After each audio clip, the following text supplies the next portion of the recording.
स्वागत है आपका सिविक्स कॉर्नर में। तो आ गए हैं हम हमारा नया टॉपिक लेके जो कि है महात्मा गांधी पे। अगर आपको नहीं पता तो मैं बता दूं कि इस चैनल पे हम उत्तराखंड लेक्चरर एग्जाम की तैयारी कर रहे हैं जो कि अप्रैल में हमारा स्क्रीनिंग पेपर होने वाला है और हमारा जो मेन सब्जेक्ट है वो है पॉलिटिकल साइंस का। इससे पहले भी 3-4 वीडियो यानी कि कौटिल्य, मनुस्मृति और वीडी सावरकर पे 3 वीडियो आ चुके हैं और एक वीडियो जो कि सिलेबस पे हमने डिस्कशन किया था वो आ चुका है। अगर आपने अभी तक ये सब नहीं देखा है तो प्लीज चैनल पे आप एक बार विजिट कर लीजिए अच्छे से और देख लीजिए आपको कौन कौन से इसमें से वीडियोस, मतलब आपको तो सारे देखने हैं अगर आप पॉलिटिकल साइंस के स्टूडेंट हैं। तो बिना कोई देरी करते हुए अपना आज का वीडियो स्टार्ट करते हैं। तो हमारा जो टॉपिक है वो है महात्मा गांधी। अब महात्मा गांधी बहुत ज्यादा इंपॉर्टेंट टॉपिक हो जाता है हमारे एग्जाम के लिए, तो इसे बहुत अच्छे से करने की आपको जरूरत है। स्पेशली आपको जो गांधी जी ने जो बुक्स लिखी थी, जो इनके इंपॉर्टेंट जर्नल थे और जो गांधी जी का आइडिया है, स्पेशली स्वराज का आइडिया, ये आपको पता होना चाहिए। तो गांधी जी का जन्म 2 अक्टूबर 1869 को पोरबंदर यानी कि गुजरात के पोरबंदर में हुआ था। इनके पिता का नाम करमचंद गांधी था, माता का नाम पुतलीबाई और इनकी पत्नी कस्तूरबा थी। ठीक है, अब आते हैं हम गांधी जी की कुछ महत्वपूर्ण रचनाएं। इनकी जो महत्वपूर्ण रचनाएं थी उनमें सबसे पहला आता है हिंद स्वराज, जो कि 1909 में पब्लिश होती है। यहाँ से हमें गांधी जी के राजनीतिक विचार पता चलते हैं। फिर आती है the story of my experiments with truth 1929, जो कि गांधी जी की ऑटोबायोग्राफी भी थी। इससे मतलब पता चलता है कैसे उनका जीवन रहा था, किन किन लोगों से वो बहुत ज्यादा इन्फ्लुएंस हुए थे। इसमें उन्होंने सब कुछ लिखा है और इतनी सच्चाई के साथ लिखना हर किसी की बस की बात नहीं है। पूरा सच इन्होंने इसमें लिखा है। फिर एक अगली इनकी जो बुक्स है वो है की टू हेल्थ, जो कि 1948 के आसपास आती है। ये शायद आप लोगों को पता कम हो, की टू हेल्थ भी गांधी जी की है, याद रख लेना इसको। अब कुछ इंपॉर्टेंट जर्नल थे महात्मा गांधी के जो कि उन्होंने साउथ अफ्रीका में अपने, जब ये साउथ अफ्रीका गए थे, क्यों गए थे वो भी आगे आएगा, उस समय उन्होंने कुछ जर्नल लिखे थे वहीं पर रहते हुए, जो कि था यंग इंडिया, इंडियन ओपिनियन और ग्रीन पैम्पलेट। ठीक है, तो ये 3 तो वो थे। फिर कुछ और इनके इंपॉर्टेंट जर्नल थे या कुछ इन्होंने जो सोसाइटी स्टैब्लिश की थी कुछ। सबसे पहले था नटाल इंडियन कांग्रेस 1894 में, Transvaal British India society 1903, Phoenix आश्रम 1904, साबरमती आश्रम 25 मई 1915 और टॉलस्टॉय फार्म, ये सब महात्मा गांधी के द्वारा स्टैब्लिश किया गया है। इसमें से याद रखना है कि जो साबरमती आश्रम है ये अहमदाबाद में गांधी जी ने स्टैब्लिश किया था और जो बाकी के सारे हैं ये वहीं अफ्रीका में गांधी जी ने वहीं इनकी स्थापना की थी। तो इतना तो था। अब जो थोड़ा बेसिक इंट्रोडक्शन हमारा गांधी जी के लिए जो जानना जरूरी है वो है कि देखो, हमें पता है कि गांधी जी ने लंदन से ये किया था, लॉ किया था बाहर से। ठीक है, और लॉ किया था, उसके बाद फिर वो इंडिया आते हैं अपनी लॉ की डिग्री खत्म करके, फिर यहाँ पे वो कुछ टाइम के लिए मुंबई में प्रैक्टिस करते हैं। बट उस टाइम तक ये इतना ज्यादा अच्छे से वो नहीं अपने को वो कर पा रहे थे, उतना ज्यादा सफल नहीं हो रहे थे वो लॉ में। बट फिर 1893 में जो गुजरात के एक व्यापारी हैं दादा अब्दुल्ला, वो गांधी जी को बोलते हैं कि गांधी जी उनका केस लड़ने के लिए दक्षिण अफ्रीका आ जाएं।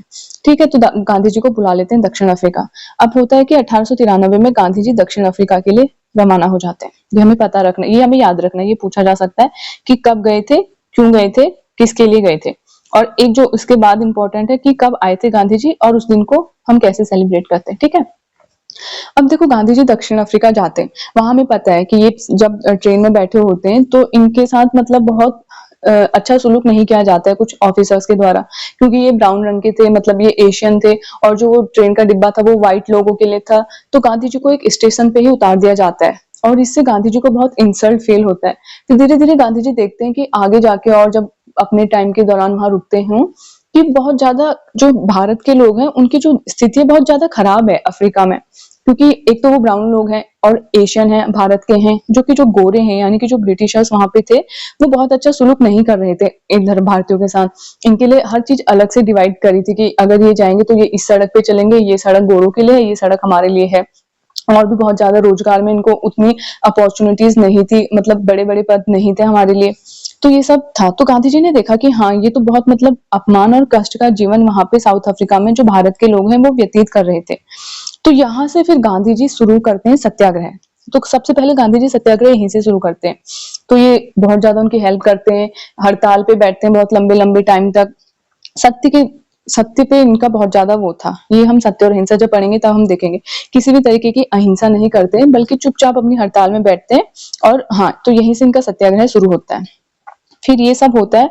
अब क्या होता है कि 1915 में गांधी जी यहाँ आ जाते हैं भारत में, 9 जनवरी 1915 को। और मेरे को बताओ कि 9 जनवरी को कौन सा दिवस हम मनाते हैं? ये आपके लिए सवाल है और आपको कमेंट सेक्शन में इसका जवाब जरूर देना है। ठीक है, तो 9 फरवरी 1915 को गांधी जी अब भारत पहुंच गए। अब पता है जब यहाँ आते हैं गांधी जी, तो तब तक गांधी जी बहुत ज्यादा पॉपुलराइज हो चुके थे, क्योंकि साउथ अफ्रीका में उन्होंने जो भी किया था इंडियंस के लिए, वो बहुत ज्यादा मतलब सफल था, सक्सेसफुल था।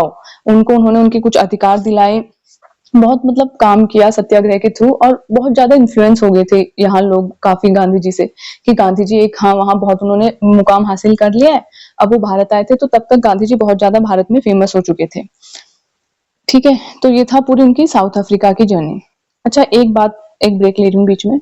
जो गांधी जी का इंडियन नेशनल मूवमेंट वाला पार्ट है, उस पर एक अलग से वीडियो आएगा, जो उनके यहाँ पे भारत में आके जो जो उन्होंने फिर सत्याग्रह किया, जो जो आंदोलन में उन्होंने पार्टिसिपेट किया, जैसे कि चंपारण आंदोलन, अहमदाबाद, खेड़ा, फिर 1919 का खिलाफत आंदोलन में गांधी जी ने क्या भूमिका निभाई, और 1942 तक भारत छोड़ो आंदोलन तक भी गांधी जी का क्या योगदान था, कैसे उन्होंने भारत की स्वतंत्रता को एक नई दिशा दी, स्वतंत्रता संग्राम को, वो हम देखेंगे। उसके लिए मैं एक अलग से वीडियो बनाऊंगी, वो थोड़ा हिस्ट्री वाले पार्ट से कनेक्ट हो जाता है। तो अभी हम पॉलिटिकल वाले पार्ट पे रहते हैं अपने, ठीक है। अब देखो गांधी जी पर किसका प्रभाव पड़ा था। गांधी जी बहुत सारे लोगों से इन्फ्लुएंस थे।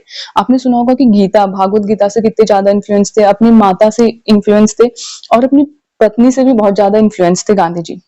देखो गीता को अपनी दूसरी माँ कहते थे गांधी जी, ठीक है। फिर बौद्ध धर्म से उन्होंने क्या लिया था, बौद्ध धर्म में जो शांति और अहिंसा का सिद्धांत है, उससे गांधी जी बहुत प्रभावित थे। इस्लाम के बंधुता की संकल्पना, यानी कि मिलजुल कर रहने वाली जो भावना है इस्लाम में, उससे भी गांधी जी बहुत ज्यादा प्रभावित थे।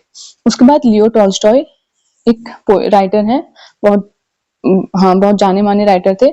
इनकी किताब है वॉर एंड पीस। इसको याद रख लीजिए, ये चाहे आप किसी भी सब्जेक्ट से आप कोई भी एग्जाम की तैयारी करो, ये आपका बहुत बार पूछा जाता है। वॉर एंड पीस किसकी? लियो टॉल्स्टॉय की। और एक बुक और है इनकी, kingdom of God is with in you. इससे भी गांधी जी बहुत ज्यादा प्रभावित थे। फिर एक दो किताबें, एक दो थिंकर और थे, डेविड थोरो की किताब थी the essay on civil disobedience. इससे गांधी जी बहुत ज्यादा प्रभावित थे। जॉन रस्किन की अनटू दिस लास्ट 1860 में जो पब्लिश होती है, इससे गांधी जी बहुत ज्यादा प्रभावित थे। और इसका ट्रांसलेशन यानी कि इसका रूपांतरण सर्वोदय के नाम से गांधी जी करते हैं गुजराती भाषा में। ठीक है, ये आपको याद रखना है कि सर्वोदय कौन सी बुक का जो ट्रांसलेशन है गुजराती लैंग्वेज में गांधी जी द्वारा क्या हुआ, तो वो जॉन रस्किन की बुक अनटू दिस लास्ट का है। ठीक है, तो इतनी चीजें थी जो गांधी जी को इन्फ्लुएंस करते हैं, इन सबसे गांधी जी बहुत ज्यादा प्रभावित हुए थे। इसके अलावा अपनी धर्मपत्नी कस्तूरबा से भी गांधी जी बहुत प्रभावित हुए थे। आप जब उनकी किताब पढ़ेंगे ना, सत्य के साथ मेरे प्रयोग, तो उसमें उन्होंने लिखा है कि जब एक तो उनकी शादी देखो बहुत जल्दी हो गई थी, 13-14 साल में, और आपको पता है कि वो एज कैसी होती है। तो गांधी जी बहुत चिड़चिड़े से रहते थे, और कस्तूरबा को डांट देते थे, फटकार देते थे, बट वो चुपचाप सहन करते रहती थी। तो गांधी जी कहते हैं कि ये सहन शक्ति की भावना जो है वो मैंने अपनी वाइफ से सीखी है। अब आते हैं गांधी जी का स्वराज का विचार, जो कि बहुत जरूरी है। अच्छा, स्वराज का मतलब क्या है? स्वराज यानी कि स्व प्लस स्वशासन, ठीक है, अपने ऊपर खुद का शासन, ये स्वराज है गांधी। अब गांधी जी के लिए स्वराज क्या था वो देखना है। गांधी जी ने स्वराज को कैसे माना है? एक आचार संहिता। ठीक है, आचार संहिता मतलब कुछ ऐसे नियम जो हमें बताते हैं कि हमें हमारे कुछ ऐसे कर्तव्य, कि हम किस मार्ग पर जाएं, हमारी इच्छाओं पर नियंत्रण का मार्ग, अपने मन और भावनाओं पर नियंत्रण का मार्ग। स्वशासन क्या है? खुद पर शासन मतलब अपनी डिजायर है जो उन पर हमारा कंट्रोल होना चाहिए, हम उन्हें कंट्रोल कर रहे हो, ना कि वो हमें कंट्रोल कर रहे हो। ठीक है, इसी का मतलब है स्वशासन। अब गांधी जी ने स्वशासन, अब ऐसा तो है नहीं कि सिर्फ हमारे लिए है स्वशासन, नहीं, इस गांधी जी ने इनको 4 तरीके से माना है स्वराज को। ठीक है, कैसे हम स्वराज को प्राप्त कर सकते? एक तो राष्ट्रीय स्वतंत्रता, जो कि जब ये 1947 तक हमारा जो फ्रीडम मूवमेंट था, तब जो देखने को मिलती है कि ब्रिटिशर्स को अब जाना होगा, हम खुद अपने पे केपेबल हैं स्वशासन करने के, तो ये राष्ट्रीय स्वतंत्रता में हमें देखने को मिलता है। फिर व्यक्ति की राजनीतिक स्वतंत्रता, व्यक्ति की आर्थिक स्वतंत्रता। आर्थिक स्वतंत्रता कैसे, मतलब स्वराज कब आएगा? आर्थिक स्वतंत्रता मतलब देखो, ज्यादातर लोग भारत के कहाँ थे? गांव में रहते थे। तो गांधी जी का मानना था कि गांव में जो चरखा है और जो विलेज क्राफ्ट्स है, उन्हें हमें रिवाइव करना होगा, क्योंकि वो लोगों को आर्थिक स्वतंत्रता देंगे। गांव में अगर मैं खुद बना रही हूँ, कोई चरखा बना रही हूँ, मेरे पास लोग आ रहे हैं, मुझे कुछ उससे इनकम भी मेरे को मिल रही है, तो मैं एक तरीके से आर्थिक स्वतंत्रता हूँ, आर्थिक रूप से स्वतंत्र हूँ। ठीक है, तो इन दोनों चीजों को, चरखे को बहुत ज्यादा गांधी जी ने ऊपर रखा है, चरखे को रिवाइव करने की बात करते थे। और रविंद्रनाथ टैगोर चरखे के अगेंस्ट थे। हाँ, ये रविन्द्रनाथ टैगोर को नहीं, मतलब चरखे पे वो था, चरखे का उन्होंने विरोध किया है, ये देखना, ठीक है। और गांधी जी ने ना हैवी जो इंडस्ट्री थी, हैवी इंडस्ट्रियलाइजेशन, उसका विरोध किया है कि क्या होता है, बहुत बड़ी बड़ी मशीनें आ जाने से जो बहुत सारे मजदूर हैं उनकी जॉब चली जाएगी। अब उनका काम तो खत्म हो गया ना, उनके पास ना पैसा मिलेगा ना कुछ मिलेगा। तो ये था गांधी जी का मतलब कि आर्थिक रूप से गांव में हमें बहुत मजबूती लानी है, और गांव में जो विलेज क्राफ्ट्स हैं, जो हम हाथ से जो चीजें बना सकते हैं, चरखा चला सकते हैं, ये सब इनको रिवाइव करने की जरूरत है, इन पे ज्यादा फोकस करने की जरूरत है। ये थी उनकी आर्थिक स्वतंत्रता। स्वराज में राजनीतिक स्वतंत्रता, अपने अधिकारों को लेकर लोग जागरूक हैं, ठीक है, ये सब था। अब जो आध्यात्मिक स्वतंत्रता है या स्वशासन, ये था यही वाला कि अपने पे कैसे हम, मतलब इतने स्पिरिचुअल हैं क्या हम कि हम अपनी डिजायर को कंट्रोल कर पा रहे हैं। ठीक है, मेरे को लालच आ गया मोमोज देख के, लेकिन मेरे को नहीं खाना, मेरे को डॉक्टर ने मना किया है। अब क्या मेरे अंदर है इतनी वो डिजायर, वो मतलब वो ताकत है मेरे अंदर, वो आत्मशक्ति है मेरे अंदर कि मैं छोड़ दूं उसको, मैं ना खाऊं। तो ये है, मतलब इसको इस तरीके से आप समझ सकते हैं कि अपनी अपनी इच्छाओं पर आप कितना नियंत्रण कर पा रहे हैं, वो ही असली स्वशासन है, असली स्वराज है। खुद पर क्या आप कर पा रहे हैं कंट्रोल, तो ये था उनके लिए। तो ये 4 तरीके की स्वतंत्रता गांधी जी ने बताई थी स्वराज में, 4 तरीके से, ठीक है। मैं ठीक है बहुत ज्यादा बोलती हूँ ना, परसों मुझे लगा ऐसा। आप बताना कैसा, आपको भी क्या ऐसा लगता है। हाँ, तो स्वराज का मतलब स्वशासन यानी कि खुद पर शासन, ये इसका शाब्दिक अर्थ है। अब देखो गांधी जी का, अब देखो स्वराज का मतलब, ठीक है ब्रिटिश चले गए तो क्या हमें स्वराज मिल गया, क्या हम स्वतंत्र हो गए? नहीं, गांधी जी के लिए ऐसा नहीं था। गांधी जी कहते थे कि एक ऐसी व्यवस्था हो जिसमें सब लोग कंधे से कंधा मिलाकर राष्ट्र के निर्माण में योग दें। यानी कि हर एक आदमी, चाहे वो किसी भी जाति से हो, किसी भी धर्म से हो, अमीर है, गरीब है, आदमी है, महिला है, कोई भी है, हर किसी को ये, मतलब एक ऐसे राष्ट्र का निर्माण में वो प्रयत्न करे। उसको ऐसा लगे कि हाँ, अगर कोई भी फैसला लिया जा रहा है, कोई भी डिसीजन लिया जा रहा है, तो वो मेरी साइड से लिया जा रहा है। हाँ, तो गांधी जी के लिए स्वराज क्या था कि जहाँ पे छोटे से छोटे तबके का इंसान या बड़े से बड़े तबके का इंसान भी, उसे ऐसा लगे कि कोई भी काम हो रहा है तो उसमें उसका योगदान है।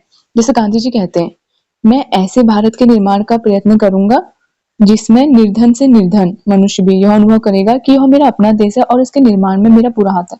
यानी कि हर एक व्यक्ति को लग रहा है कहीं ना कहीं कि उसका सहयोग है, उसका कंट्रीब्यूशन है, वो कुछ देश के लिए कर रहा है, कोई भी डिसीजन बन रहा है तो हाँ, उसका भी उसमें रोल है। ऐसे ऐसे राज्य का निर्माण गांधी जी करना चाहते थे, ठीक है।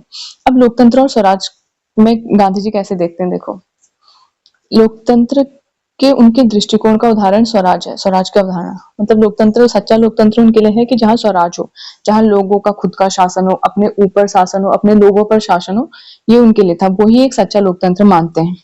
गांधी जी कहते हैं कि देखो, स्वराज कुछ लोगों द्वारा सत्ता हासिल करने से नहीं आएगा। मतलब कि कुछ लोगों द्वारा, यानी कि मान लो 1947 में हम आजाद हुए, कुछ लोगों की सरकार बन गई, ठीक है, गवर्नमेंट बन गई, तो क्या ये स्वराज है? नहीं। जबकि गांधी जी कहते हैं कि स्वराज का मतलब है कि जब लोग कोई सत्ता का दुरुपयोग होने पर उसका विरोध करने की क्षमता हासिल कर सके, ठीक है। अब क्या होता है, स्वराज मिल गया, शासन बन गया हमारा, हमारे देश की सरकार बन गई, ठीक है, तो क्या हमें स्वराज मिल गया? नहीं। स्वराज हमें तब मिला है जब मान लो कोई काम गलत हो रहा है। इसको आज का एग्जाम्पल लेके देखो, सपोज हम उत्तराखंड के कॉन्टेक्स्ट में इसको देखते हैं, ठीक है। कई बार हमारे पेपर लीक हमें देखने को मिलते हैं, कई बार कभी कुछ होता है, कभी कुछ होता है, तो हम क्या उसे, हम उसको रेसिस्ट कर पा रहे हैं, हम उसका विरोध कर पा रहे हैं? हाँ, हम, आपने देखा होगा कि बहुत सारी भीड़ में लोग जाते हैं, ये यूपीए, ये हाँ, union public service commission, Uttarakhand public service commission, उसके सामने बैठ बैठ के बहुत देर देर तक वो करते हैं ना, धरना देते हैं ना, हड़ताल देते हैं। तो हमारे अंदर है वो क्षमता, वो हमने शक्ति हासिल कर ली है।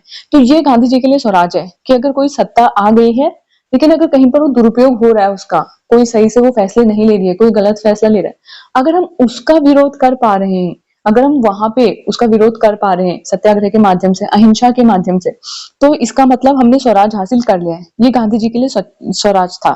ये लोकतंत्र, तब लोकतंत्र उनके लिए सफल लोकतंत्र माना जाएगा जब हम उस दुशासन, यानी कि जो शासन, कुशासन, दुशासन बोलो, आप जो भी बोलो, उसका हम विरोध कर पा रहे हैं, हम, हमारे अंदर इतनी क्षमता है कि हम खड़े हो पा रहे हैं गलत के विरोध में, ठीक है। तब गांधी जी के लिए स्वराज था। आर्थिक स्वतंत्रता मैंने बताया आपको कि जैसे गांव में आप चरखा है उसको रिवाइव करो, जो गांव के क्राफ्ट्स हैं, जो हाथ से द्वारा बनाए जाते हैं लोगों द्वारा, उनको आपको पावरफुल करना है, उनको स्ट्रांग करना है, उनको आपको रिवाइव करना है, तब जाके आप एक सच्चा स्वराज, एक आर्थिक स्वतंत्रता के कॉन्टेक्स्ट में स्वराज को देख सकते हो।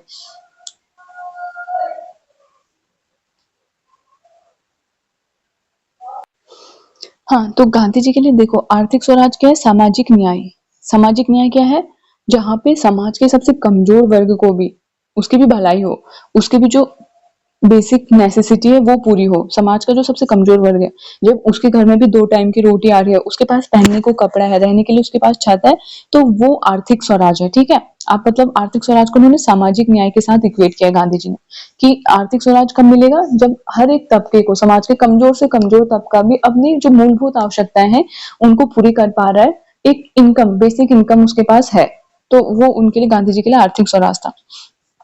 यंग इंडिया, आपको पता है गांधी जी का एक जर्नल था, तो यंग इंडिया में उन्होंने स्वराज की डेफिनेशन अपनी कुछ ऐसे दे रखी है।